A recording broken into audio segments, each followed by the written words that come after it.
ਦਰਸ਼ਕੋ breakfast ਤੁਹਾਡਾ ਸਵਾਗਤ ਹੈ ਜੀ। ਡਾਕਟਰ ਸਾਹਿਬ ਹੁਣ ਸਾਡੇ ਦਰਸ਼ਕਾਂ ਦਾ ਸਵਾਲ ਦੇ ਦਿਨ ਸਿੱਖ ਹਿਸਟਰੀ ਐਂਡ ਵਰਲਡ ਹਿਸਟਰੀ ਵਿੱਚ ਕੀ ਅਹਿਮੀਅਤ ਹੈ?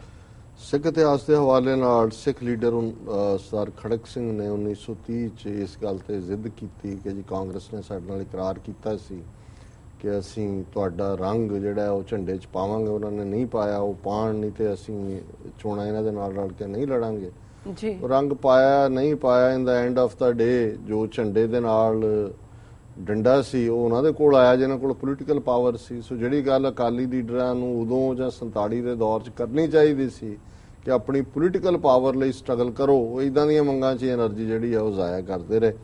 1977 'ਚ ਸੰਤ ਕਰਤਾਰ ਸਿੰਘ ਭਿੰਡਰਾਂਵਾਲੇ ਅੱਜ ਦੇ ਦਿਨ ਇੱਕ ਕਾਰ ਹਾਦਸੇ ਦੇ ਵਿੱਚ ਜ਼ਖਮੀ ਹੋਏ। ਬਾਅਦ 'ਚ ਉਹਨਾਂ ਨੇ ਚੜ੍ਹਾਈ ਕੀਤੀ ਔਰ ਉਹਨਾਂ ਦੀ ਥਾਂ ਜਰਨੈਲ ਸਿੰਘ ਖਾਲਸਾ ਭਿੰਡਰਾਂਵਾਲੇ ਜਿਹੜੇ ਨੇ ਉਹਨਾਂ ਨੇ ਸੇਵਾ ਸੰਭਾਲ ਲਈ।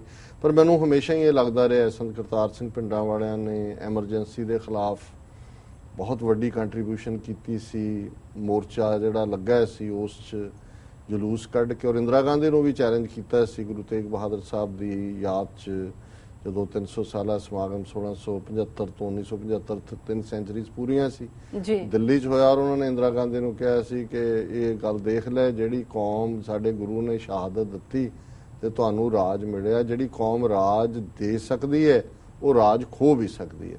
ਔਰ ਮੈਨੂੰ ਲੱਗਦਾ ਭਾਵੇਂ ਇਹਨੂੰ ਐਕਸੀਡੈਂਟ ਬਣਾਇਆ ਜਾਂਦਾ ਪਰ ਇਹ ਇਹਨਾਂ ਦੀਆਂ ਏਜੰਸੀਆਂ ਦਾ ਕੰਮ ਸੀ। 1999 ਚ ਆਪੋਜੀਸ਼ਨ ਨੇ ਵੀ ਮੰਗ ਕੀਤੀ ਕਿ ਦਰਬਾਰ ਸਾਹਿਬ ਚੋਂ ਫੌਜ ਕੱਢੋ ਕਿਉਂਕਿ ਉਹ ਦੇਖ ਰਹੇ ਸੀ ਕਿ ਸਿੱਖਾਂ 'ਚ ਫੇਰ ਬਗਾਵਤ ਦਾ ਰੁਖ ਹੈ। ਔਰ 1992 ਚ ਭਾਈ ਗੁਰਜੰਟ ਸਿੰਘ ਬੁੱਧ ਸਿੰਘ ਵਾੜਾ ਦੀ ਸ਼ਹੀਦੀ ਦੀ ਯਾਦ ਪੰਜਾਬ ਬੰਦ ਬੜਾ ਸਫਲ ਰਿਹਾ। ਵਰਲਡ ਹਿਸਟਰੀ ਦੇ ਹਵਾਲੇ ਨਾਲ 1492 ਚ 3 ਬੇੜਿਆਂ ਦੇ ਨਾਲ ਕੋਲੰਬਸ ਜਿਹੜਾ ਸਪੇਨ ਤੋਂ ਰਵਾਨਾ ਹੋਇਆ, ਉਹਨੇ ਅਮਰੀਕਾ ਲੱਭਿਆ, ਤੁਰਿਆ ਸੀ ਇੰਡੀਆ ਲੱਭਣ। 1818 ਚ ਅੰਗਰੇਜ਼ਾਂ ਔਰ ਮਰਾਠਿਆਂ ਦੀਆਂ ਲੜਾਈਆਂ ਖਤਮ ਹੋਈਆਂ। 1875 ਚ ਅਲੈਗਜ਼ੈਂਡਰ ਗ੍ਰਾਹਮ ਬੈਲ ਨੇ ਪਹਿਲੀ ਵੌਇਸ ਟਰਾਂਸਮਿਸ਼ਨ ਬੜੀ ਕਾਮਯਾਬੀ ਨਾਲ ਕੀਤੀ। 1882 ਚ ਨਵਾਂ ਇਮੀਗ੍ਰੇਸ਼ਨ ਕਾਨੂੰਨ ਅਮਰੀਕਾ ਨੇ ਬਣਾਇਆ ਔਰ ਕਿਹਾ ਕਿ ਅਗਲੇ 10 ਸਾਲ ਕੋਈ ਚੀਨ ਦਾ ਵਸਿੰਦਾ ਅਮਰੀਕਾ 'ਚ ਐਂਟਰ ਨਹੀਂ ਕਰ ਸਕਦਾ। 1911 ਚ ਇਟਲੀ ਨੇ ਸਭ ਤੋਂ ਪਹਿਲਾਂ ਫੌਜੀ ਕਾਰਵਾਈਆਂ ਦੇ ਵਿੱਚ ਹਵਾਈ ਜਹਾਜ਼ਾਂ ਦੀ ਵਰਤੋਂ ਕੀਤੀ ਟਰਕੀ ਦੇ ਖਿਲਾਫ, ਭਾਵੇਂ ਨਿਗਰਾਨ ਹੀ ਸੀ ਜਹਾਜ਼ ਉਹ। 1918 ਚ ਸੁਪਰੀਮ ਕੋਰਟ ਨੇ ਫੈਸਲਾ ਦਿੱਤਾ ਕਿ ਜਿਹੜੇ ਚਾਈਲਡ ਲੇਬਰ ਲਾਅ ਨੇ ਇਹ ਗੈਰ ਸੰਵਿਧਾਨਕ ਨੇ। 1947 ਚ ਭਾਰਤ ਦਾ ਗਵਰਨਰ ਜਨਰਲ ਮਾਊਂਟਬੈਟਨ ਪਾਕਿਸਤਾਨ ਗਿਆ ਪਹਿਲੀ ਵਾਰ। ਸਿੰਗਾਪੁਰ ਨੇ 1959 ਦੇ ਵਿੱਚ ਅੱਜ ਦੇ ਦਿਨ ਸੰਵਿਧਾਨ ਨੂੰ ਮਨਜ਼ੂਰ ਕੀਤਾ। ਕੈਨੇਡੀ ਤੇ ਖਰੁਸ਼ਚੇਫ ਜਿਹੜੇ ਨੇ ਵਿਆਨਾ ਦੇ ਵਿੱਚ 1961 ਚ ਮਿਲੇ ਔਰ 1976 ਚ ਅਮਰੀਕਾ ਨੂੰ ਇੰਗਲੈਂਡ ਵਾਲਿਆਂ ਨੇ ਸਭ ਤੋਂ ਪੁਰਾਣੀ ਕਾਪੀ ਮੈਗਨਾ ਕਾਰਟਾ ਦੀ ਜਿਹੜੀ ਹੈ ਉਹ ਪ੍ਰੈਜ਼ੈਂਟ ਕੀਤੀ। ਜੀ ਡਾਕਟਰ ਸਾਹਿਬ ਹੁਣ ਸਾਡੇ ਦਰਸ਼ਕਾਂ ਨੂੰ ਦੱਸੋ ਅੱਜ ਦਾ ਵਿਚਾਰ। ਅੱਜ ਦੇ ਵਿਚਾਰ ਲਈ ਅਸੀਂ ਜ਼ਫਰਨਾਮਾ ਪਾਤਸ਼ਾਹੀ 10ਵੀਂ ਦੇ 5 ਸ਼ੇਅਰ ਚੁਣੇ ਨੇ ਜੀ। ਪਹਿਲੇ ਅਤਾ ਬਖਸ਼ ਉਹ ਪਾਕ ਪਰਵਰਦਗਾਰ ਰਹਿਮਸਤ ਰੋਜ਼ੀ ਦਇਓ ਹਰ ਦਿਆਰ, ਕਿ ਉਹ ਨਿਰੰਕਾਰ ਦਾਤਾਂ ਬਖਸ਼ਣ ਵਾਲਾ ਹੈ, ਪਵਿੱਤਰ ਹੈ ਔਰ ਸਭ ਦੀ ਪਾਲਣਾ ਕਰਨ ਵਾਲਾ ਹੈ। ਰਹੀਮਸਤ ਉਹ ਰਹਿਮ ਕਰਨ ਵਾਲਾ ਹੈ। ਰੋਜ਼ੀ ਦੇਹੋ ਉਹ ਹਰ ਇੱਕ ਨੂੰ ਹਰ ਦਿਆਰ ਹਰ ਥਾਂ ਤੇ ਉਹ ਰੋਜ਼ੀ ਪਹੁੰਚਾਉਂਦਾ ਹੈ ਜੀ। ਕਿ ਸਾਹਿਬੇ ਦਿਆਰਸਤ ਆਜ਼ਮ ਅਜ਼ੀਮ ਕਿ ਹੁਸਨਲ ਜ਼ਮਾਲਸਤ ਰਾਜ਼ਕ ਰਹੀਮ, ਕਿ ਉਹ ਸਾਹਿਬ ਦੇਸ਼ਾਂ ਦਾ ਵਾਲੀ ਹੈ, ਮਾਲਕ ਹੈ ਦੇਸ਼ਾਂ ਦਾ। ਆਜ਼ਮ ਅਜ਼ੀਮ ਵੱਡਿਆਂ ਤੋਂ ਵੱਡਾ, ਕਿ ਹੁਸਨਲ ਜ਼ਮਾਲਸਤ ਉਹ ਸਭ ਤੋਂ ਸੋਹਣਾ ਹੈ। ਹੁਸਨ ਜਿਹੜਾ ਹੈ ਉਹ ਖੂਬਸੂਰਤੀ ਨੂੰ ਕਹਿੰਦੇ ਨੇ, ਜ਼ਮਾਲਸਤ ਸਭ ਤੋਂ ਸੋਹਣਾ ਹੈ। ਕਿ ਰਾਜ਼ਕ ਰਹੀਮ ਕਿ ਉਹ ਰਿਜ਼ਕ ਦੇਣ ਵਾਲਾ ਹੈ, ਰਾਜ਼ਕ ਹੈ, ਰਹੀਮ ਹੈ ਰਹਿਮਤਾਂ ਵਾਲਾ ਹੈ।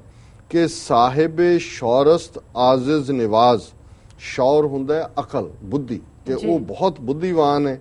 ਆਜ਼ਿਜ਼ ਨਿਵਾਜ਼ ਜਿਹੜੇ ਆਜ਼ਿਜ਼ ਨੇ ਨਿਮਾਣੇ ਨੇ ਉਹਨਾਂ ਨੂੰ ਵੀ ਮਾਣ ਦੇਣ ਵਾਲਾ ਰੱਬ ਹੈ। ਗਰੀਬੁਲ ਪਰਸਤੋ ਉਹ ਗਰੀਬਾਂ ਦਾ ਰੱਖ ਹੈ, ਹਮੇਸ਼ਾ ਗਰੀਬਾਂ ਦੀ ਪਰਵਰਿਸ਼ ਕਰਦਾ। ਗਨੀਮੁਲ ਗੁਦਾਜ਼ ਗਨੀਮੁਲ ਕਹਿੰਦੇ ਨੇ ਦੁਸ਼ਮਣ ਨੂੰ, ਕਿ ਗਨੀਮੁਲ ਸ਼ਿਕਸਤ ਹੈ, ਗਰੀਬੁਲ ਪਰਸਤ ਹੈ, बुलंदुल मकान है, ज़मीनुल ज़मान है, तमीज़ुल तमाम है, रुज़ुअल निधान है, हरीफुल अजीम है, रज़ाए की यकीन है। ये जाप साहब ਅਸੀਂ ਪੜ੍ਹਦੇ ਹਾਂ ਜਦੋਂ ਤੁਸੀਂ ਜ਼ਫਰਨਾਮਾ ਪੜ੍ਹਦੇ ਹੋ ਤੇ 10ਵੇਂ ਪਾਤਸ਼ਾਹ ਦਾ ਥਾਟ ਕਿਵੇਂ ਇਹ ਔਰੰਗਜ਼ੇਬ ਨੂੰ ਕਹਿ ਰਹੇ ਨੇ ਕਿ ਤੂੰ ਕੀ ਹੈ, ਮੈਂ ਉਸ ਰੱਬ ਦਾ ਨੂੰ ਮੰਨਣ ਵਾਲਾ ਉਸ ਰੱਬ ਦਾ ਮੇਰੇ ਸਿਰ ਤੇ ਹੱਥ ਹੈ ਜਿਹੜਾ ਸਾਹਿਬ ਸ਼ੌਰਸਤ ਆਜ਼ਿਜ਼ ਨਿਵਾਜ਼ ਗਰੀਬੁਲ ਪਰਸਤੋ ਗਨੀਮੁਲ ਗੁਦਾਜ਼ ਸ਼ਰੀਅਤ ਪਰਸਤੋ ਉਹ ਧਰਮ ਨੂੰ ਮੰਨਣ ਵਾਲਾ ਹੈ, ਫਜ਼ੀਲਤ ਮੁਆਮ ਉਹ ਬੜਾ ਮਾਣ ਵਡਿਆਈਆਂ ਦੇਣ ਵਾਲਾ ਹੈ, ਹਕੀਕਤ ਸ਼ਨਾਸੋ ਉਹ ਹਕੀਕਤ ਨੂੰ ਪਛਾਣਦਾ ਹੈ, ਨਬੀਉਲ ਕਿਤਾਬ ਉਹ ਧਰਮ ਗ੍ਰੰਥਾਂ ਦਾ ਸੋਮੇ ਤੇ ਅਖੀਰਲਾ ਸ਼ੇਰ ਹੈ ਕਿ ਦਾਨਿਸ਼ ਪਜ਼ੁਸਤ ਹੈ ਕਿ ਅਕਲ ਦਾ ਖੋਜੀ ਹੈ। ਦਾਨਿਸ਼ਵਰ ਫਿਲਾਸਫਰ ਨੂੰ ਕਹਿੰਦੇ ਨੇ, ਅਕਲਵਾਨ ਨੂੰ ਕਹਿੰਦੇ ਨੇ। ਸਾਹਿਬੇ ਸ਼ਾਊਰ ਉਹ ਨਿਪੁੰਨਤਾ ਦਾ ਪੁੰਜ ਹੈ। ਹਕੀਕਤ ਸ਼ਨਾਸ ਤੋਂ ਉਹ ਤੱਤ ਨੂੰ ਸਮਝਦਾ ਹੈ, ਹਕੀਕਤ ਨੂੰ ਸਮਝਦਾ ਹੈ। ਜ਼ਾਹਿਰ ਜ਼ਹੂਰ, ਜ਼ਾਹਿਰ ਜ਼ਹੂਰ ਹੁੰਦਾ ਜਿਹੜਾ ਹਰ ਥਾਂ ਪ੍ਰਗਟ ਹੋਏ, ਉਹ ਨਿਰੰਕਾਰ ਜ਼ਾਹਿਰਾ ਜ਼ਹੂਰ ਹੈ। ਸੋ ਇਹ ਅੱਜ ਦਾ ਵਿਚਾਰ ਹੈ ਜੀ। ਡਾਕਟਰ ਸਾਹਿਬ ਤੁਹਾਡਾ ਬਹੁਤ ਬਹੁਤ ਧੰਨਵਾਦ, ਤੁਸੀਂ ਅੱਜ ਦਾ ਵਿਚਾਰ ਸਾਡੇ ਦਰਸ਼ਕਾਂ ਨਾਲ ਸਾਂਝਾ ਕੀਤਾ। ਇਸ ਨਾਲ ਆਪਣੇ ਵਿਊਅਰਸ ਕੋਲ ਨੇ ਇਜਾਜ਼ਤ। ਵਿਊਅਰ, ਸਾਡੇ ਪ੍ਰੋਗਰਾਮ ਦਾ ਸਮਾਂ ਇੱਥੇ ਸਮਾਪਤ ਹੁੰਦਾ। ਤੁਸੀਂ ਆਪਣੇ ਰਾਏ ਤੇ ਸੁਝਾਅ ਸਾਨੂੰ ਭੇਜਣਾ ਨਾ ਭੁੱਲਣਾ ਸਾਡੇ ਇਸ ਪਤੇ ਤੇ sos@tv84.tv ਤੇ। ਅਸੀਂ ਆਪਣਾ ਪ੍ਰੋਗਰਾਮ ਲੈ ਕੇ ਫਿਰ ਦੁਬਾਰਾ ਹਾਜ਼ਰ ਹੋਵਾਂਗੇ। ਤਦ ਤੱਕ ਲਈ ਮੈਨੂੰ ਤੇ ਪ੍ਰਨਾਟ ਨੂੰ ਆਗਿਆ ਦਿਓ ਤੇ ਦੇਖਦੇ ਰਹੋ TV84। ਬੁਲਾ ਦਿਓ ਫਤਿਹ। ਵਾਹਿਗੁਰੂ ਜੀ ਕਾ ਖਾਲਸਾ, ਵਾਹਿਗੁਰੂ ਜੀ ਕੀ ਫਤਿਹ।